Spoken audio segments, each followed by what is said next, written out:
perdão. Perdoa, sim. É a Meimei que fala sobre esse tema e está incluído lá naquele livrinho chamado Espírito da Verdade. E existem lá, acho que mais ou menos umas 60 lições. 30 o Chico fez e 30 o Valdo fez.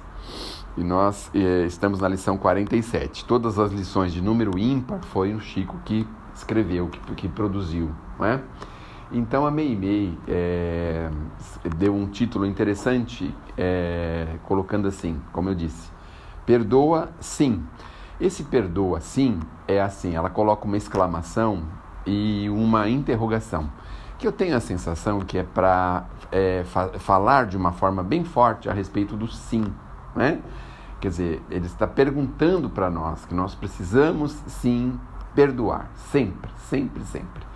Mas a Meimei, ela tem uma técnica muito interessante, porque normalmente diríamos assim, os educadores do mundo, eles têm assim, são incisivos, né? Tem aquela palavra cortante, eles falam assim muito forte, exigem uma série de comportamento.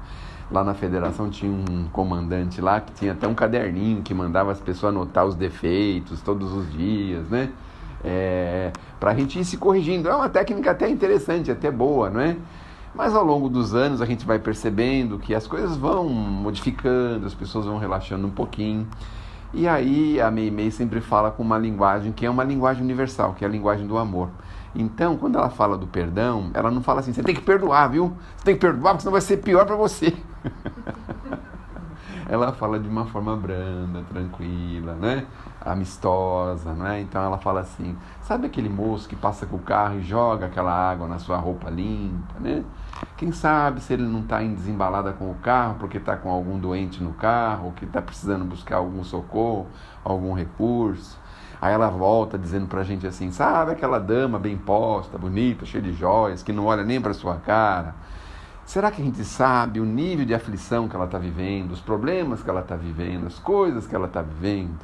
Sabe aquele familiar? Então ela vai falando assim de uma forma tão dócil, mas tão dócil, porque ela retirou este trechinho, ela pegou do Evangelho segundo o Espiritismo, do capítulo 10, do item 15. E tem uma mensagem interessante lá de Paulo, o apóstolo. Fez questão de dizer que era o apóstolo. Então, a gente pode ter 99% de certeza de que nós estamos falando do próprio Paulo de Tarso. E aí a gente pensa assim, mas será que essa mensagem é mesmo do Paulo? Aí o Paulo está falando lá do perdão, que nós precisamos tomar bastante cuidado com o perdão, que nós não devemos perdoar só da boca para fora, que vale mais as ações do que as palavras. Sabe aquele negócio assim que a gente fala que perdoa, né? Mas quer que a pessoa se lasque todinho, né? Não é assim, né? De vez em quando a gente tem essa vontade, né? Essa coisa assim na gente. É uma coisa meio pessoal, né? Uma coisa assim meio da terra. A gente ainda é grosseiro, né? Então, às vezes, uma pessoa faz alguma coisa pra gente, a gente até deixa pra lá, vai falar assim, uma hora vai encontrar o dele na frente, lá na frente ele encontra o dele, né? Nós temos essas coisas assim de querer justiça com as próprias mãos, ou de querer resolver as coisas de uma forma muito rápida, a gente quer que as pessoas se renovem de uma hora para outra. Já viram no trânsito? Como a gente fica nervoso, que a pessoa não deu a seta, que o outro fechou a gente, que o outro fez não sei o quê. Aí sai, xinga, esbraveja. Algumas pessoas chegam ao ponto até de querer descer do carro, ir lá, tirar satisfação. Aquela coisa de querer corrigir a pessoa em questão de segundos e minutos. E a gente está há anos, às vezes até séculos, para aprender uma mínima coisa, uma mínima bobagem, uma mínima coisa que a gente não consegue aprender porque a gente precisa repetir. Mais ou menos aquela ideia do aluno rebelde, não é? Que ele já viu a lição diversas vezes, mas ele não consegue fazer direitinho. Aí vocês imaginam, por exemplo, o aluno do Senai, sabe o aluno do Senai que está lá aprendendo a fazer uma peça, né? Ele já fez dezenas de vezes aquela mesma peça, mas não consegue sair direitinho aquela peça. Mas vai chegar uma hora que ele vai aperfeiçoar, vai pegar o ponto certinho, vai entender como é que faz aquilo. Ou as nossas aprendizes que vão fazer um bolo em casa, não é? Pega a receita. Vou contar um segredo para vocês agora, bem calmo, tá? O segredo é o seguinte, nunca pegue uma receita da televisão, do rádio, porque eles nunca falam tudo, sempre falta alguma coisa. Sempre falta alguma coisa. Então, ela aparece lá com aquele bolão bonito, aí mostra fazendo, aí você põe a farinha, põe um pouquinho daqui, põe uma pitada daqui, aí aparece aquele bolão bonito, mas sempre falta alguma coisa. Eu conversei com algumas especialistas, já disseram que isso é verdade mesmo. A gente precisa tomar muito cuidado com essas receitas sim, viu gente? Porque não dá certo. Especialmente se você chega no final do ano, você fica namorando uma receita, aí você vai querer levar para o final do ano do Natal, pôr no bolo, vai fazer um bolo de Natal, uma receita de Natal, já pensou? Aí não dá certo aquele negócio. Então não, cuidado, viu? A gente é aprendiz, então para levar uma receita de Natal, a gente tem que praticar pelo menos umas 5, 6 vezes antes para ver se ela tá mesmo nos conformes, se tá certinho, né? A torta de atum, de frango, né? Então as pessoas até vão falar que tá muito boa, mas elas pensam assim que não daria nem para os cachorros aquilo, mas enfim.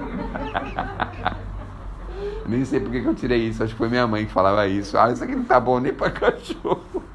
Mas enfim, a gente é aquele aluno rebelde que difícil de aprender e a gente não consegue ensinar as pessoas de uma hora para outra. Então é preciso muito, mais uma linguagem muito carinhosa, um caminhão de amor, um caminhão de paciência, uma carreta de compaixão, de misericórdia de uns com os outros. Porque a gente fala, vejo em casa, a gente fala uma coisa com o filho, em casa acontece muito isso. Eu tenho muitos comedores de arroz e feijão em casa, agora está aumentando cada vez mais, porque agora está vindo neto atrás de neto e bisneto, e daqui a pouco lascou tudo. Eu não tenho bisneto não, eu só tenho neto ainda, né? E aí fala assim, mas não pode fazer assim. Aí fala, tá bom, tudo bem, não vou fazer mais isso. Né? Aí você vira as costas assim, para tomar um copo d'água, quando você volta, fez a mesma coisa. Não é isso que acontece? Não é uma coisa, né? Então fala, mas aí você vai de novo, mas não pode fazer assim não pode, é feio, não é? Eu tenho um exemplo muito bacana em casa, porque eu tenho uma cunhadinha especial, ela já veio aqui. Ela tem 51 anos e idade mental de 9, 10, não é? Então, ela faz as coisas, mas aí você vai querer falar para ela que tem que ser diferente. Ela até fala, desculpe, mas ela faz. Tá? Ela mora comigo há quase 30 anos, ela faz a mesma coisa há 30 anos. Já há 30 anos que a gente fala para ela como que tem que fazer, não é? Direitinho.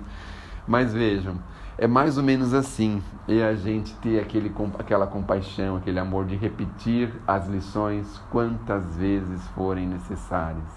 Isso é importante. Mas o mais importante do que isso é que a gente tenha uma percepção de aprender a lição o mais rápido que nós pudermos. Isso é o mais importante. Não é? Se a gente tiver que repetir 1000 vezes alguma coisa para alguém corrigir, nós não podemos esperar 1000 vezes para a gente se corrigir. Nós precisamos ser rápidos e ágeis na nossa correção. Então a Meimei vai lá, pega em Paulo essa passagem, e o Paulo, com muito cuidado, fala que nós precisamos mostrar que nós perdoamos, mostrar pelas ações, né? Porque às vezes falando assim, perdoa a pessoa, mas você não dá mais carona para ela, por exemplo, né? Vamos imaginar, né? A pessoa no meio da carona faz alguma coisa, fala, não, eu perdoo, tá tudo bem, né? Mas aí você fala, toda vez que ela pede uma carona, fala, não, eu vou para outro lado, eu vou para tal lugar, não posso passar lá, eu vou para não sei aonde, aí a gente começa a sair fora. Então, perdoar significa que a gente vai ter ações que vai demonstrar que realmente a gente perdoou, que nós não estamos querendo guardar nenhuma mágoa, nenhuma nesga, né? Nenhuma rusga em nós, que nós queremos realmente crescer, progredir com isso. E aí a Meimei vai falando lá junto com Paulo essa linguagem. Se você vê ali, por exemplo, um jovenzinho meio desnorteado, não é? A gente não sabe quantas vezes ele vai precisar para aprender aquela lição. Então ela vai colocando na gente a ideia da compaixão, do amor, da misericórdia. A compaixão para a gente entender, é assim, a gente entender que o outro tem um problema e aquele problema também nos incomoda, assim, sabe? A gente fica condoído com a dor do outro. Isso é compaixão. Então, por exemplo, a pessoa tem um problema grave de saúde. Então a Meimei mostra para a gente assim, nós que fazemos as coisas erradas, aqui na Terra nós estamos todos suscetíveis a isso. Todos nós estamos suscetíveis ao perdão. Nós que fazemos as coisas erradas, nós precisamos entender isso. Nós temos uma espécie de uma doença. É um problema que nós temos, é uma doença que nós temos. Então vejam, até poucos anos atrás, o alcoolismo não era considerado uma doença. As pessoas chamavam que a pessoa era sem vergonha, que era isso, que era aquilo outro, né?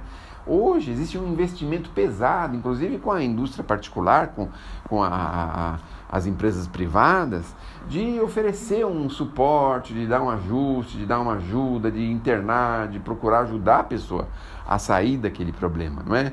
Então hoje, por exemplo, o alcoolismo é considerado uma doença. Então, as nossas falhas morais também devem ser consideradas uma doença. Uma doencinha que nós precisamos aprender a saber, a entender e a curar. Então, é isso que a Meimei fala pra gente. Olhe com olhos de compaixão. Olhe com olhos assim, que você possa entender. Assim, tenha assim, aquela compreensão. Procure compreender. Porque, do contrário, nós não vamos conseguir auxiliar, nós não vamos conseguir perdoar. Então vejam, a gente vê aí essas coisas horríveis que acontecem no mundo, não é? A gente fica assim nervoso, irritado, fica chateado com algumas coisas que a gente vê no mundo. Mas vamos ver com olhos mais brandos, com olhos de mais misericórdia. Olha, nosso Mestre, nosso Senhor Jesus passou pela terra numa condição tão assim precária, né? Pela condição espiritual que ele tinha, a terra não tinha como abrigá-lo, como oferecer para ele mais do que nós oferecemos, né? Nós oferecemos para ele, o que nós oferecemos para ele, né? Sacrifício, humilhação, julgamento, aflição, tortura, isso que nós oferecemos para o Cristo. E no fim, depois demos uma cruz de presente para ele, né? Uns cravos, é isso que nós oferecemos para ele, né? Então vejam, a grandeza de Jesus, como que ele via nós, irmãos menores, como que ele nos via? Olha o que ele fala, né? Perdoa-lhes, Pai, eles não sabem o que fazem. Não é isso que ele falou pra gente? Suas últimas palavras na cruz? Eles não sabem o que fazem, não tem nem ideia do que estão fazendo, meu Deus do céu. E o pior não é isso, ele deu demonstração sempre. A gente não conseguiu enxergar os sinais que ele deu ao longo do caminho, porque a gente quis pegar ele na curva diversas vezes. E ele era assim, ninguém conseguia pegar ele na curva, né? Assim, escuta, Senhor, deve pagar um tributo, essa mulher aqui foi pega agora mesmo, olha, Senhor. E ele sempre tinha aquela resposta de sabedoria, e no entanto via a gente, né? Como pessoas que tinham dificuldades, que tinham mazelas, que tinham muito ainda a percorrer. Ele devia olhar para cada um de nós e falar assim, ixi, meu Deus do céu, isso aqui vai pelo menos mais uns 4, 5 mil anos, isso aqui 3.500 anos, aqui 2.800 anos, para poder começar a compreender o que ele estava falando. Então ele falava assim, já devia ficar olhando para cada um, né? Por exemplo, Pedro, né? Olhava para Pedro e falava, ai Pedro, acho que vai precisar mais uns 500, 600 anos para você, Pedro, meu Deus do céu, né? Aí olhava para o outro, né? Olhava para quem mais lá, olhava para o Judas, falava, Judas, não me pensa um negócio desse, Judas. Imagina se ele não sabia que o Judas estava bem na berlinda do problema, né? Falava, ai meu Deus, esse Judas vai me aprontar. Ai, mais 2.000 anos para esse Judas aí poder se corrigir, se melhorar, não é? Então, ele enxergava na gente isso. Enxergava, tinha esse olhar de compaixão, sabia que nós tínhamos assim aquela pequenez espiritual, mas mais do que a pequenez espiritual, nós tínhamos uma doença moral. Nós somos, diríamos assim, doentes moralmente. Então vejam, o Cristo já passou por aqui 2.000 anos. Nós aprendemos a escrever 5.000 anos antes do Cristo. Então são 7.000 anos que a gente já domina a escrita. 7.000 anos. A Terra, sei lá, o pessoal fala em 6, 7 bilhões de anos. Os dinossauros, 200 milhões de anos. Mas a gente já sabe escrever há 7.000 anos. Agora é uma brincadeira, viu? Não levem a mal, tá certo? Mas quantos de nós gostam de pegar na caneta e escrever alguma coisa? Escrever uma cartinha para um amigo, né? A gente sabe escrever há 7.000 anos. Né? A professorinha só lembrou a gente. A professorinha só lembrou. A gente sabe escrever há tanto tempo. E ler, então, meu Deus do céu. Que a gente saiba ler pelo menos uns 4.000 anos, vamos imaginar, né? 3, 4, 5.000 anos. E a gente ainda se encoraja a ler alguma coisa. Tem uma preguiça, não é? As pessoas estão sempre fazendo um jeito para a gente parar de ler, Aí põe o negócio, fizeram o rádio. Aí a pessoa escuta a novela no rádio para não precisar ler o romance. Olha que coisa, né? Aí vai escutando a novela e fica emocionante aqui, aquela coisa e tal, né? porque a gente tem uma preguiça para ler, meu Deus do céu, mas devagarzinho a gente vai entendendo que a única cura que nós precisamos, a única, talvez seja a mais forte cura que nós precisamos, é nos entendermos com esse Evangelho. Mas para se entender com esse Evangelho, nós precisamos consultar todos aqueles que tiveram esse contato mais próximo, esses que vieram na nossa frente. Então é importantíssimo a gente consultá-los, mas eles não estão mais aqui com a gente, mas eles deixaram representantes. Olha, cada lugar que você vai está cheio de representante do Cristo aí. E a gente não se pensa assim, o Binha vai dar um jeito em mim. A gente vai e pensa assim, né? O Binha dá um jeito, não precisa ler não. O Binha dá um jeito, não é? A gente não procura, não quer, sabe? Adentrar a cura verdadeira, a água pura. Nós não queremos adentrar essa água, meu Deus do céu. E aí a gente bate a cabeça aqui, escorrega ali, cai ali, se suja aqui, mas olha, é tanta confusão, porque se a gente conseguisse buscar a água pura, porque assim, você vai, em alguns momentos você vai encontrar uma água puríssima dentro dessa literatura maravilhosa. Mas como nós somos assim rebeldes, meu Deus do céu, porque a gente sabe ler há tantos anos que a gente recusa uma leitura edificante. Nós trouxemos agora mesmo aqui umas mensagenzinhas que levam 1 minuto e 30 segundos para ser lida. A gente pega a mensagem para ler depois. Normalmente a gente faz assim, não é? Aí passam uns 15, 20 anos, a gente encontra ela no meio do livro e fala, nossa, essa mensagem estava aqui, meu Deus do céu. E a gente põe só ela no meio do livro. Os livros já sabem todas elas, porque, né, a gente põe eles lá e não tem contato com uma mensagem de 1 minuto e 30 segundos.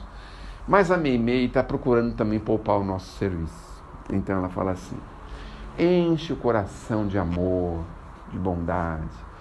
Mas olha, tem um detalhe, para a gente encher o coração de amor e bondade, nós precisamos ter conhecimento. Nós precisamos saber por quê. Não consigo convencer ninguém se a pessoa não souber por qual é a razão, qual é o motivo disso. Para que eu preciso ter amor? Não é? Porque tem tanta gente que envereda para o caminho do amor e acaba de vez em quando desviando. Vai fazer o bem, vai favorecer ali os moradores de rua. Aí chega lá, pega um irmãozinho nosso rebelde, não quer o café, não quer o lanche, não quer nada, e xinga ainda, e fala que ele não precisa daquilo, e a gente fala, a gente veio aqui com tão boa vontade, para perder a tarde inteira, e vem aqui com esse malcriadinho desse jeito, a gente já quer desistir, né, do trabalho, não é? Não é assim? Porque a gente não sabe por que nós estamos indo lá. A gente se esquece que nós não estamos indo lá por ele. Porque é tão fácil a gente receber, né, as instruções, mas é tão difícil a gente receber a prática cristã. Olha o que a Meimei está falando para a gente. Parte para a prática cristã. Então, em casa, a gente pode até renunciar, né? Um filhinho que faz lá uma malcriaçãozinha, um netinho, alguma coisa. Mas quando é um estranho, o estranho a gente tem dificuldade. A gente não quer de jeito nenhum saber de perdoar. E se a pessoa fez alguma coisa com a gente na nossa infância, por exemplo, né? A gente carrega 60, 50, 60, 70, 80 anos aquele problema que aconteceu. Meu Deus do céu, e cadê Jesus? Cadê o perdão? Cadê a confiança nas leis maiores da vida? Aí vem a Meimei e fala assim, tende paciência, tende misericórdia, tende compaixão. A pessoa que estava fazendo isso não sabia o que estava fazendo. O Emmanuel fala para a gente com muita clareza assim, se essas pessoas que têm a coragem de pegar uma arma e desferir um projétil em desfavor de alguém, ela não sabe o que está fazendo. Porque se ela soubesse, ela pediria para vir sem as mãos, para nunca conseguir fazer isso.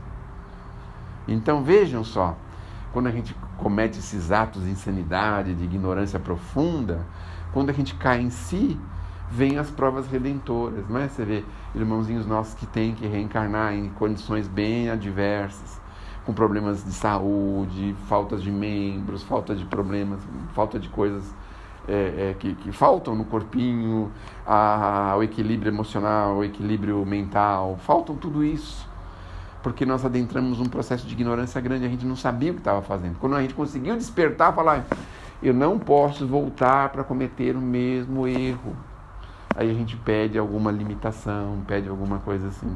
alguma dificuldade. Mas para isso a gente precisa saber, precisa conhecer. E esses nossos benfeitores, a maioria, 90% deles, estão aptos para nos fazer conhecer. Estão aptos para nos fazer entender por que nós estamos na Terra. Bom, voltando à nossa Meimei, ao nosso Paulo, perdão. Então a Meimei termina a sua locução dizendo para a gente assim, Jesus nos disse que as pessoas, naquele momento da cruz, não sabiam o que estava fazendo. Mas os que não perdoam também não sabem o que fazem. Não sei se vocês já conseguiram entender ou reparar que o problema do perdão é um sistema de cura para nós, para todos nós. É uma profilaxia dos nossos males, porque a gente tira aquilo para fora, se liberta disso e tem condições de seguir o caminho mais em frente, em melhores direções, em melhores condições. Quando a gente não perdoa, é como se nós estivéssemos carregando um saco de pedra.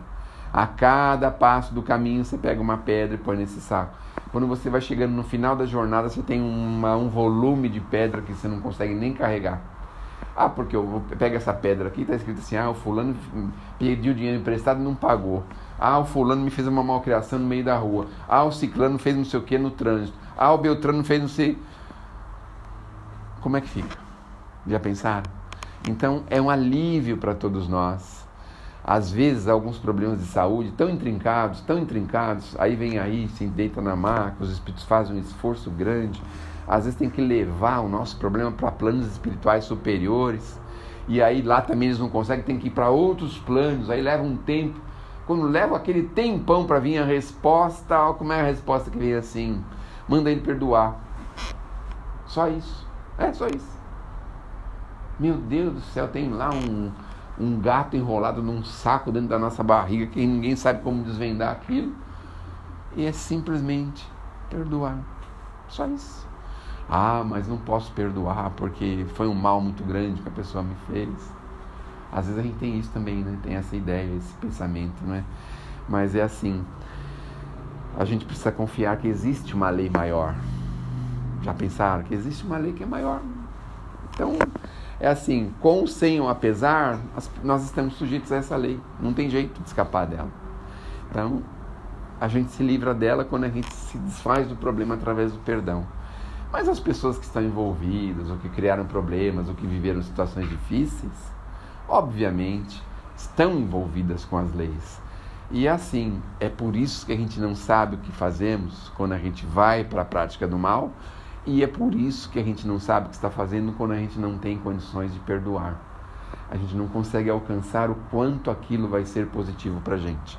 A gente tem algumas leituras de livros do Chico na rádio, e lá a gente percebe que aqueles nossos irmãozinhos que foram embora através de violência, através de acidentes, eles pedem encarecidamente para a família não buscar recomposição judicial, pedem encarecidamente para que as pessoas esqueçam aquilo, lembrem momentos felizes, deixem aquilo passar, deixem aquilo seguir em frente, não é? Porque vocês já pensaram, a pessoa tem que relembrar aquilo diversas vezes, aí vai para a mão de um juiz, que vai para outra parte, a outra parte recusa, aí vai para um tribunal e vai não sei para onde, aí a pessoa perde, aí a pessoa vai pagar um dinheiro, alguma coisa, vai arrancar não sei de onde, ou se vai arrancar de algum dinheiro, vai ficar muito, entregar aquilo de uma forma muito ogerizante, muito ruim para as outras pessoas, né? Então a gente fala assim, não, mas ele tinha que pagar pelo erro que ele cometeu. Então, na verdade, a gente passou anos da nossa vida envolvidos com isso, num problema enorme, não é? Um desgaste emocional terrível, e aí chegou lá na frente, aconteceu, tudo bem, vai pagar, não vai, a pessoa às vezes não tem patrimônio, não tem como fazer isso, não tem como resolver. Quer dizer, a gente fez toda uma ação para chegar no final, chegar à conclusão de que, poxa vida, será que valeu a pena? Não é? 5, 6, 7, 8, 10 anos de discussões, de brigas, de problemas. Então, a ideia da Meimei basicamente é isso, que a gente possa olhar para dentro de nós, perceber que nós temos defeitos a serem corrigidos e enxergar no nosso semelhante também uma pessoa que está lutando contra os seus próprios defeitos. Então, muitas vezes vai errar conosco, vai fazer coisas que não deve, mas que nós precisamos estar prontos ao perdão. E este é o sentimento cristão por excelência. O cristão que não sabe perdoar ainda não aprendeu a ser cristão. Então, que nós estejamos firmes nesse propósito, porque com o perdão nós temos uma grande vantagem sobre os nossos algozes e os nossos opositores. Então vejam, já pensaram se Jesus tivesse que carregar a falta de perdão de todos esses aí? Não sei o que teria acontecido, né? Vamos imaginar, né? O dono de uma empresa, muito poderoso, e aí alguém faz uma malcriação com ele lá, ele vai... Ah, você fez essa malcriação aqui, tá bom, manda pedir, compra a casa que ele mora. Aí vai lá, compra a casa que ele mora. Ah, não sei o quê. Vai fazendo coisas assim para prejudicar, né, aqueles que estão menores do que ele. Cada vez que prejudica esse, aquele outro. Manda embora da empresa e não sei o quê. Corta o plano de saúde, corta não sei o quê, corta... Vai se vingando das pessoas, né? Então... Aí a gente também não para pensar assim, puxa vida, é mesmo, né? A gente alimenta e nutre tantas coisas contra os nossos patrões, não é?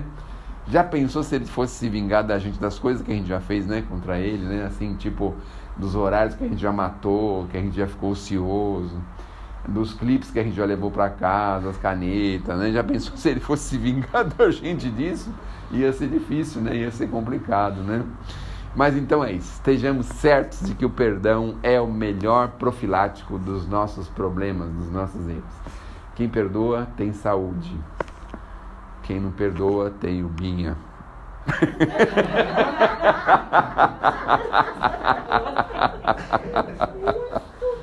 Que Deus nos abençoe, que Jesus nos ilumine, que possamos ter uma excelente semana. Muita paz no coração. Muito obrigado pela atenção e vamos em frente. Eu lembrei agora que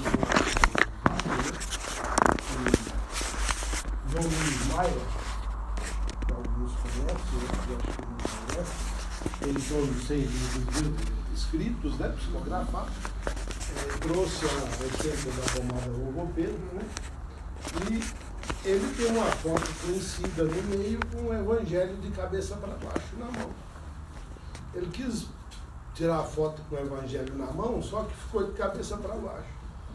Aí foram levar para o Chico aquela foto. Chico, olha que absurdo, o que o Nunes faz, tirando a foto com o evangelho de cabeça para baixo. Aí o Chico fala, não, meu filho, quem mais precisa do evangelho? É nós aqui da terra, por isso ele está apontando para baixo.